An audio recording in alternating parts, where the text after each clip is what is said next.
Ave Maria, sou servo missionário Roberto, aqui é o pastor Rafael Pablo. Fez 2 vídeos, cara, pra negar o purgatório, cara.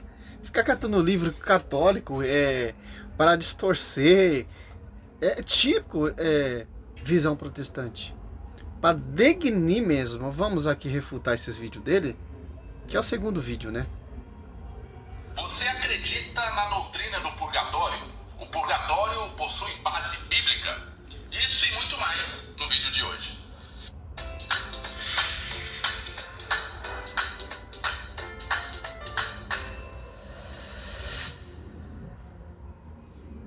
Olá pessoal, sejam muito bem-vindos ao canal Livros e Teologia. Meu nome é Rafael Pablo e hoje então nós vamos falar sobre a doutrina do purgatório.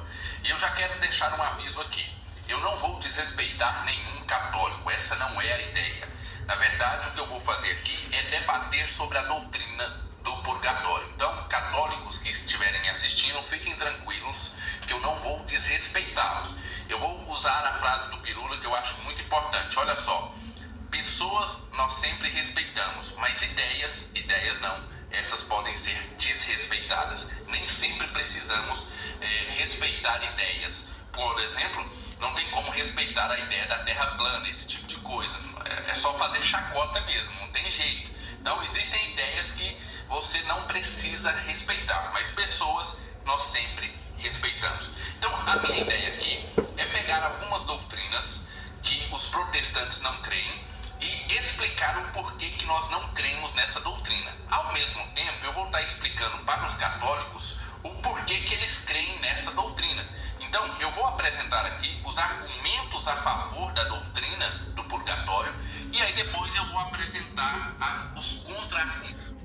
Argumento a favor contra a doutrina do purgatório que vocês desconcordam. Por quê? Nós somos guiados pelo magistério, doutrina, certo? Nós católicos, nós não escutamos doutores protestantes, teólogo protestante, essas igrejas fundamento de homens, não. Nós cremos na visão do magistério. Por quê? A Bíblia diz, sola a Escritura, e os dogmas totalmente alicerciados na Escritura, tradição e magistério, fala que a igreja é a coluna sustentáculo da verdade. Efésios 3:10. A divina diversidade da sabedoria será conhecida pela igreja. Que sabedoria é essa? Divina, do alto. Sobre a jurisdição e o pastoreio das colunas. Sobre as pedras, sobre a rocha, sobre a coluna sustentáculo da verdade. Então, catecismo. É simples. Claro que ele vai usar argumento, que ele não acredita, que ele critica, que os protestantes invalida, etc. Mas o purgatório, ele está alicerciado, engajado, embasado na tradição e na escritura. E o magistério interpreta isso. Porque o magistério é para isso mesmo. Para ensinar o que a Bíblia nos ensina. Do purgatório. E aí depois eu vou apresentar os contra-argumentos, o porquê que o protestantismo não acredita nessa doutrina. E aí você vai fazer o seu julgamento, ok? Os livros que eu vou utilizar para isso são esses 2 livros aqui. A favor do catolicismo, eu tenho esse livro aqui, ó, que é o Está na Bíblia os Versículos Católicos. Aí tem o subtítulo As Passagens Bíblicas que Fundamentam a Doutrina Católica. David Armstrong, ok? A editora é Sedete, eu acho que é isso o nome da editora. Então nós temos aqui, se não me engano, 95 passagens, isso mesmo, 95 passagens que, segundo esse autor, fundamentam as doutrinas católicas. E ele então vai colocar essas passagens aqui e explicar o porquê que essas passagens fundamentam determinadas... Uma observação. Cara, você estudou esse livro, prova, base bíblica, que eu não tenho. Que pena que eu não tenho esses livros para me estudar, né? Não tem toda essa amplitude que você tem, todos esses livros, todo esse contexto apologético que você tem, e não se converte. E continua perseguindo a igreja. Olha só a diferença. Das práticas, determinadas doutrinas da Igreja Católica, ok? Esse vai ser o livro utilizado a favor do catolicismo, os argumentos estarão aqui. Bem, a favor do protestantismo, contra-argumentando as doutrinas católicas que os protestantes não creem, eu tenho esse livrinho aqui, ó, Inovações do Romanismo em Ordem Cronológica, do Carlos H. Collett, da editora Edições Paracleto, ok? Vão ser esses dois livros bases. Obviamente, eu não utilizei apenas esses dois livros. Eu nasci num lar protestante, então tenho algum conhecimento bíblico também para colocar dentro dos meus argumentos, e também pesquisei alguma coisa na internet, tanto de padres que defendem ali a doutrina do purgatório e de pastores que contradizem. Olha só. Olha a visão desses fundamentos de Martinho Lutero. O cara conheceu, estudou um pouco do purgatório. A Bíblia ensina, versículo bíblico, que muitos padres, que ele falou que já estudou padres que defenderam essa tese, então ele sabe quais os versículos bíblicos os padres defendem, que o magistério prega, e não se converteu. Adianta o que eu ter toda a coleção patrística? Adianta o que eu ter um conhecimento, que eles têm catecismo da igreja também? Adianta o que eu ter escritura e não crer na mata igreja? Olha só, cara. Então eu deixei de amar a esposa do Senhor. Porque os apóstolos, eles deram a vida para edificar essa igreja.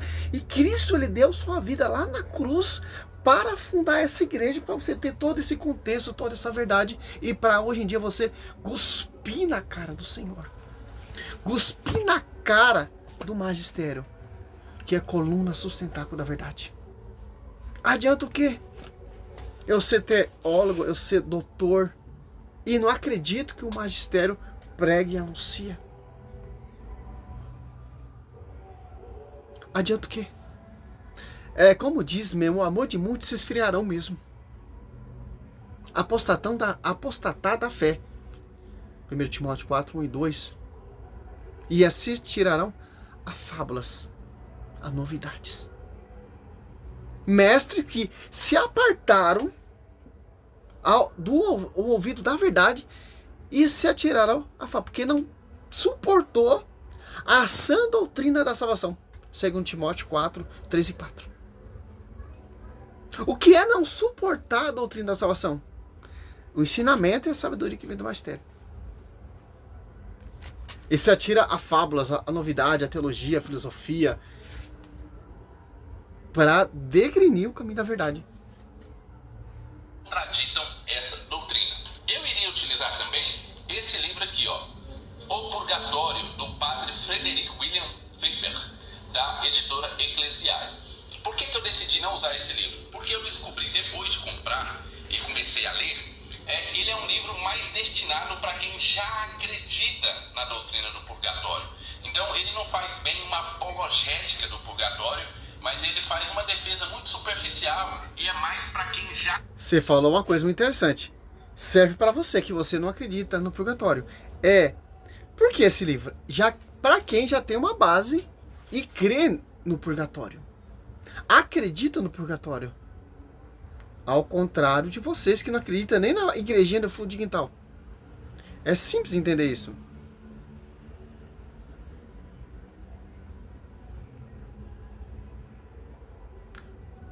Porque esse livro tem os doutores, os patrísticos que acreditam, etc. Claro que não vai pregar em cima desse livro. Porque esse livro, se ele pregar em cima desse livro, o povo vai saber que ele é um mentiroso, um fafarrão. Vamos lá, vamos para os argumentos e os contra-argumentos a respeito da doutrina do purgatório. Vamos começar então, vamos para o primeiro argumento. Antes eu preciso explicar como vai funcionar. Vai funcionar da seguinte forma. Eu vou expor o argumento, colocar o argumento em tela, aí eu explico por que esse argumento, qual que é a defesa católica desse argumento, e depois eu coloco os contra-argumentos protestantes. Então, vão ser vários argumentos, então vai ser colocado o argumento, os itens a favor do purgatório e depois os itens contra o purgatório, ok? Vai funcionar em cada um dos argumentos. Fala demais, né, meu Deus do céu. O primeiro argumento que nosso livro aqui está na Bíblia, os versículos católicos expõem, é justamente uma passagem bíblica, lá de 1 Coríntios 3, de 11 a 15. Esta é a principal ou única passagem exposta aqui no livro que, segundo eles, embasam a doutrina do purgatório. Diz o seguinte, lá em 1 Coríntios 3, de 11 a 15. Porque ninguém pode pôr outro fundamento além do que já está posto, o qual é Jesus Cristo. E se alguém sobre este fundamento formar um edifício de ouro, prata, pedras preciosas, madeira, feno, palha, a obra de cada um se manifestará. Na verdade, o dia a declarará, porque pelo fogo será descoberta, e o fogo provará qual seja a obra de cada um. Se a obra que alguém edificou nessa parte permanecer, esse receberá galardão. Se a obra de alguém se queimar, sofrerá detrimento, mas o tal será salvo, todavia, como pelo fogo.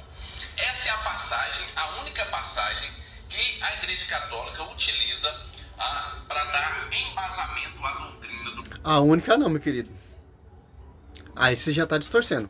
Mateus 5, 25 e 6 fala. Mateus 12 tem também. Isaías também fala. Tem várias passagens. Não é só aí não, meu querido. Mateus 18 também fala, 34. Tem várias passagens.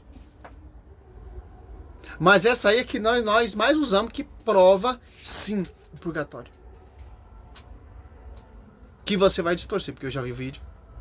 Para dar embasamento à doutrina do purgatório. E qual que é a interpretação da Igreja Católica a respeito dessa passagem? Ela fala o seguinte: as nossas obras vão ser postas à prova pelo fogo. E fala o seguinte, que alguns vão passar direto e outros sofrerá dano, mas ainda serão salvos. Mas sofrerá dano pelo fogo. Então o que seria esse fogo? Seria o fogo purgatório, o fogo que vai expurgar os pecados que ainda estão nas pessoas. Então depois que a pessoa morre, ela então vai se encontrar com o Senhor, e quando ela se encontrar com o Senhor, vai ter aqueles que vão passar direto, mas vão ter aqueles que vão precisar expurgar um pouco dos seus pecados. E aí então, esse seria o fundamento do purgatório, essa passagem. É um pecado que não é um pecado mortal. Como vai dizer lá em Tiago 5, 15 e 16. Tem pecado que leva à morte. E tem pecado que não. É só. Você pega aqui, ele falou que só esse versículo aí que nós tentamos provar. Não, tem vários versículos. Você pega, em Tiago não, é 1 João. Olha só que interessante.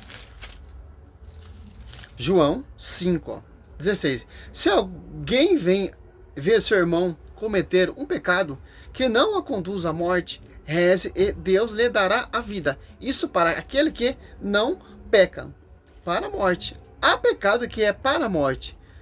Não digo que reze por esse. Toda iniquidade. Olha só.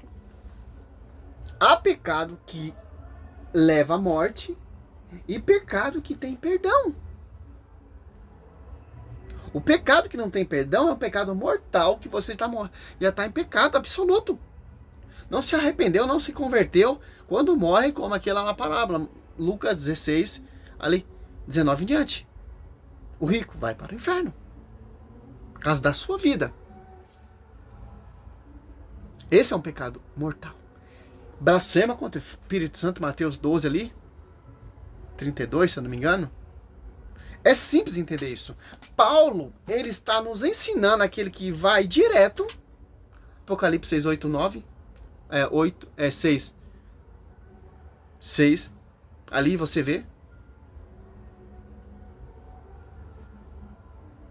E você vê o quê? E aqueles que vai ser salvo, mas pagando um preço. Mas o purgatório, ele é que purifica para você chegar 100% à santidade. Olha só, cara. E não pode colocar outro fundamento. Vocês colocaram outro fundamento. Fundaram igrejas. A Bíblia já proíbe. Qual é o fundamento? Sobre ti, Pedro, edificarei minha igreja. Um só fundamento, uma só fé, um só batismo. É simples entender isso. Eu vi esse vídeo mais para frente, nossa, cara, ele vai viajar, cara. Olha só. Quanto, 1 Coríntios 11 até o 15. Quanto ao fundamento, ninguém pode pôr outro, diverso, daquele que já posto Jesus Cristo. Vocês colocou outro fundamento, diversos. Não pode, a Bíblia está condenando essas divisões. Isso aí você não fala, né, pastor? 12. Agora, vamos no 13, né? Se a obra de cada um aparecer o dia do julgamento, irá desmonstrá-lo, será descoberto pelo fogo. E o fogo provará o que vale o trabalho de cada um. Apocalipse 6. 9, 10 ali, você vê os justos que estão ali clamando por justiça. São que chegaram à perfeição. Que subiram direto, porque foram martirizados pregando a palavra. Resistiu à construção. A construção não pegou fogo. Recebeu a recompensa, galadão, glória, céu, porque chegou 100% à perfeição. As almas justas chegaram à perfeição. Hebreus 12, 22, 23.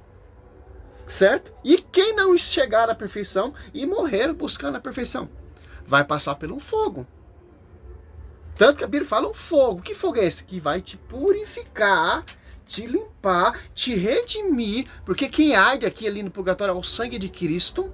Por isso que a Santa Missa tem acesso para orar as almas daqueles que estão buscando perfeição no purgatório. Porque o sangue de Cristo arde as almas dessas pessoas que morreram buscando a graça. Olha só. Paulo, ele está mostrando para nós aqui, professor, e esse livro que você está lendo, está ensinando, você está negando essa verdade, porque é base bíblica. Eu só acredito na Bíblia. Então, creio na Bíblia, que existe o purgatório.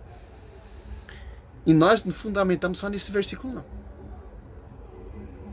1 Pedro 5, 19, também, nos ensina também. João, 1 João 5, 16, Mateus 5, 25, 26, Mateus 12 ali, 32, Mateus 18, 34. Se a construção resistir, o construtor receberá a recompensa. Ó. Se pegar fogo, arcará com danos, ele será salvo. Ó. Porém, passando de alguma maneira através do fogo.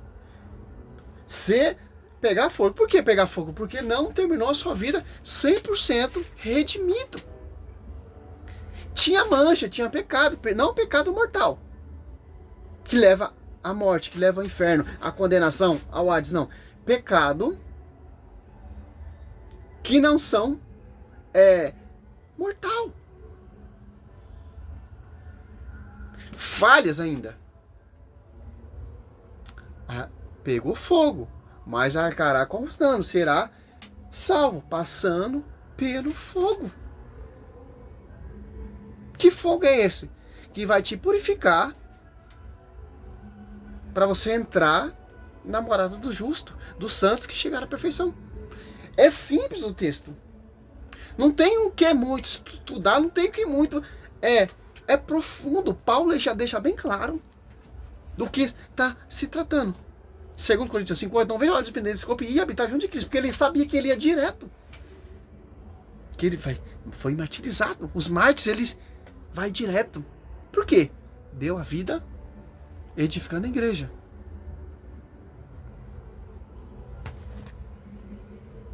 Isaías, acho que é Isaías 22. Não, Isaías 24, ó. Não é só esse versículo bíblico, não. Tem mais versículo bíblico. Isaías 24, 21. Naquele tempo, o Senhor lá do alto examinará a malícia celeste e os reis do mundo sobre a terra. Serão amontoados como prisioneiros num calabouço. Serão cercados numa prisão. Pacata, como diz o meu amigo Fábio Pentecoste. Que prisão é essa?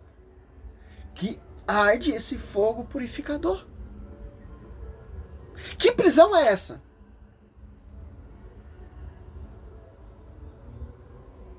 Purgatório. Você vai sair dali depois que tiver 100% santo. E depois de muitos dias serão castigados. Ó. Mateus 18.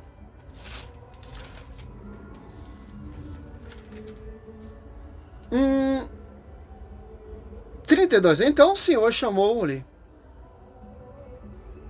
Disse, sim, servo, mal, eu te perdoei toda a dívida. Por que me suplicastes? Não devia também tu compadecer-te de teu irmão, teu companheiro do serviço, como eu tive piedade de ti? E o Senhor, encolerizado, entregou aos algozes, até que pagasse toda a sua dívida. Mateus 12, pastor. 12, 32. Todo o que tiver falado contra o Filho do Homem, serão perdoados. Se, porém, falar contra o Espírito Santo, não alcançando perdão nem nesse século, nem no século vindouro. Mateus 5, 25, 26. Ó. Entra em acordo sem demora com o teu adversário, enquanto está em caminho com ele, para que não suceda que te entregue o juiz e o juiz te entregue ao ministérios e seja posto numa prisão. Em verdade te digo, dali não sairá antes de ter pago o último centavo. Para finalizar, vamos continuar depois do vídeo, o resto você pega lá 1 Pedro 3,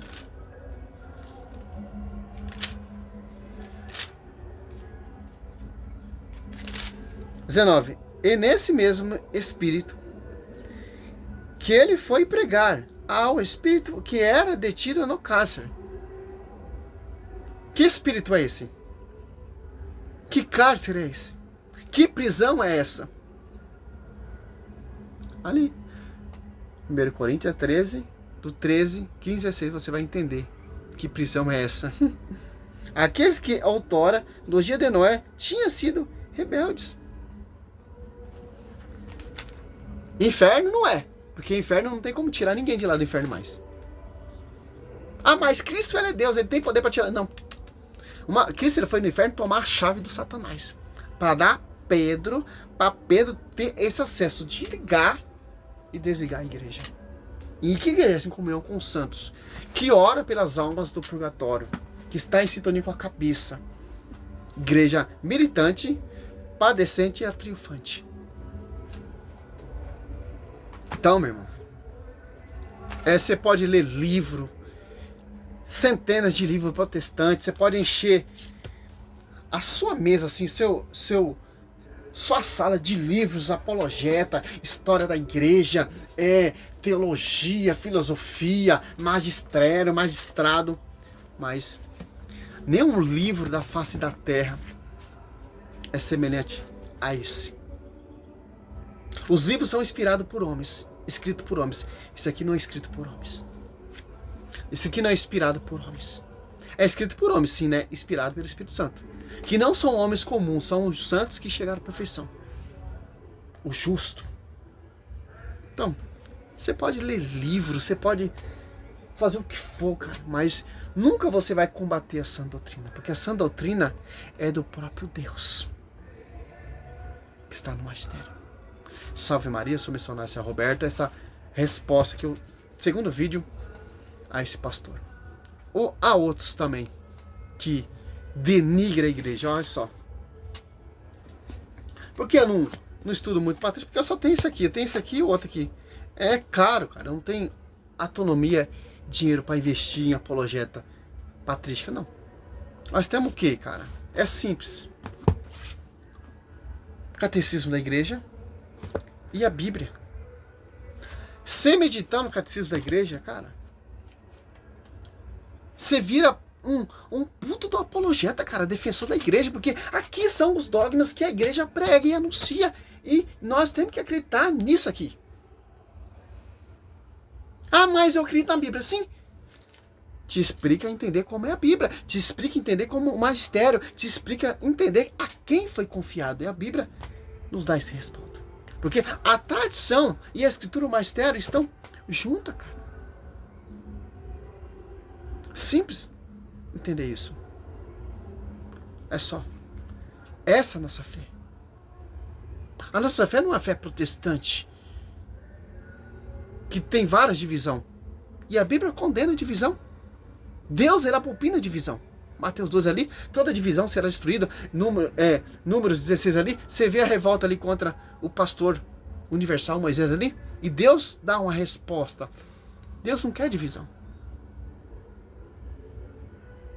E Deus mandará um espírito que eles acreditar no próprio erro. Segundo o Tessalonicenses, se eu não me engano, 2:9 em diante, até o 11. É simples entender isso, cara. Quem ama a igreja, cara, vai ter a unção dos santos, como diz São Tiago. João 2 ali. Por quê? A doutrina, ela é santa, ela é reta, é do alto. E todos os dogmas que a igreja proclama, prega, tem que ser de acordo com o magistério, com a tradição e a escritura. Se o magistério prega que estiver fora da escritura, dogma, já era, cara. Tá na heresia. Por que a igreja tem que seguir? A igreja, não tô falando igrejas, tem que seguir a escritura. Por quê? É visão das colunas, dos apóstolos. A patrística tenta te entender, te ensinar como os sucessores dos apóstolos seguiram esse procedimento ensinado e transmitido pelas colunas. Essa é a finalidade da patrística. Não é envergonhar a igreja, não. A patrística são a história contada dos apóstolos, pregava, anunciava, que tem Eusébio de Cesareia, tem como Pedro começou a iniciar seu ministério. Veja de São Marcos ali, é a pregação de Pedro, que em São Marcos era discípulo de Pedro, cara. Se pegar 1 Pedro 3, 5:3, você vai ver, ele chama Marcos de filho na fé. Porque São Marcos era discípulo de Pedro. São Marcos, ele se sentiu tocado pelo Espírito Santo e a necessidade de escrever a pregação do pastor universal, cara. É simples, a Bíblia é católica, cara. O Velho Testamento é judaico, mas o Novo Testamento é católico, cara. A igreja, ela organizou tanto o Velho Testamento quanto o Novo Testamento. Nós sabemos que o Velho Testamento é dos judeus, o Novo Testamento é dos cristãos. Quem são esses cristãos? São as colunas que edificaram a igreja. Aí tem louco xarope que... Não, a Bíblia não foi a igreja católica que escreveu, que compilou, que guardou. Não, já existia a Bíblia. Claro que existia. Velho Testamento. Mas o Novo Testamento não, meu querido. É simples entender isso. A história, os caras, ele pode manobrar a história, mano. Aqui é a verdadeira história. Ali você já vê como Pedro começou a iniciar pregando a palavra oral. Atos dos Apóstolos 2:14. E pregou ainda a profecia de Joel 3. Olha só que interessante. Salve Maria, porque o Velho Testamento são sombras. Se cumpriu ali em Atos dos Apóstolos 2. A profecia de Joel 3. E o Espírito Santo, que ele é o próprio Deus, que ele é o autor da Bíblia, que inspirou pessoas para escrever, inspirou Pedro ali e profetizou a profecia de Isaías, que o mesmo Espírito Santo estava revelando para Isaías ali, desceu ali as apóstolos e a vida de Pedro. E está sobre a igreja, está sobre nós, que amamos essa igreja. Tem uma unção dos santos. Por isso que a gente não acredita em qualquer farofa não, meu querido. Salve Maria, sou missionário São Roberto.